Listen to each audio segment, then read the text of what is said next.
اسلامی ایران بر علیه مردم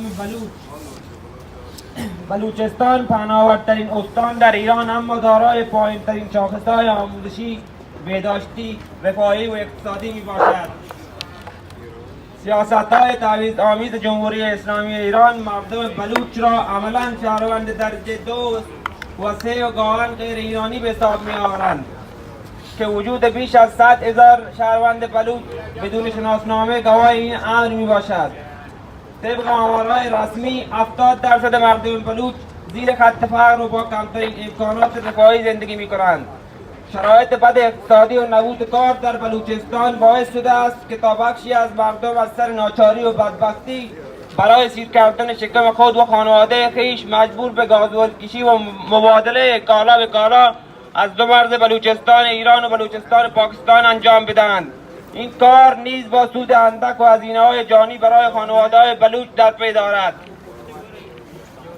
نیروهای مرصاد، سپاه و نیروهای انتظامی که آتش به اختیار هستند بی‌محابا به سوی آنها شلیک می‌کنند و هر روز در بلوچستان مادرانی داغدار و فرزندان یتیم و بی‌سرپرست می‌شوند. وضعیت آموزشی در بلوچستان اسفبار میباشد. طبق آمار رسمی 100,000 دانش آموز بلوچ امکان رفتن به مدرسه را ندارند.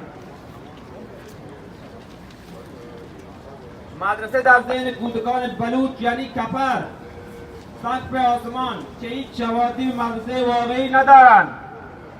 با وجود این همه محرومیت ها اگر کودکی بلوچ بتواند تحصیل حاصل نماید، اما در جوانی و کار به طور واقعی مورد تبعیض قرار میگیرد و هرگز پست‌های کلیدی و مهم به بلوچ‌ها داده نمیشوند.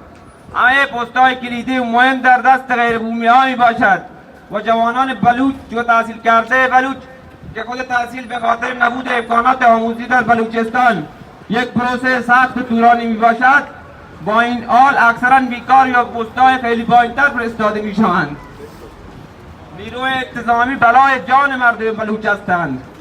طبق دستور مقامات عالی رتبه رژیم، ماموران نیروی انتظامی دارای حکم تیر مستقیم به سوی مردم بلوچ می باشند و اگر به کسی مشکوک شوند بدون تلاش جهت دستگیری وی مستقیم به سوی آن شلیک می کنند که در بلوچستان روزانه شاهد کشته شدن جوانان بلوچ هستیم که توسط ماموران امنیتی در شهرها و محابر کشته می شوند.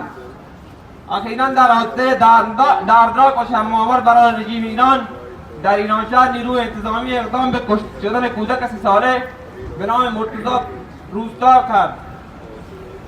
بلوچستان همواره در نگاه حاکمان جمهوری اسلامی ایران به عنوان یک تهدید به حساب می شود و همواره فعالان سیاسی، مدنی، بشری نیز با بدترین اتهامات امنیتی به زندان یا اعدام محکوم می شوند.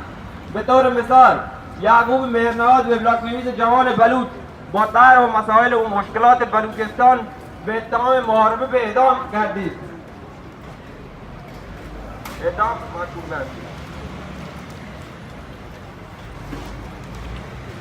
همواره فعالین سیاسی اجتماعی در بلوچستان به دید امنیتی و نظامی به آنها نگاه می شود که در طول این 40 سال آمار اعدامیان و زندانیان بلوچ از سایر ملیت‌ها در ایران بیشتر بوده است. یکی از نمونه‌های بارز زندانیان سیاسی طاهر ملک رئیسی است که در سن 15 سالگی بدون داشتن هیچ گونه سابقه امنیتی سیاسی صرفاً جهت انتقام گرفتن از برادر ایشان به 15 سال زندان تعویض محکوم شد.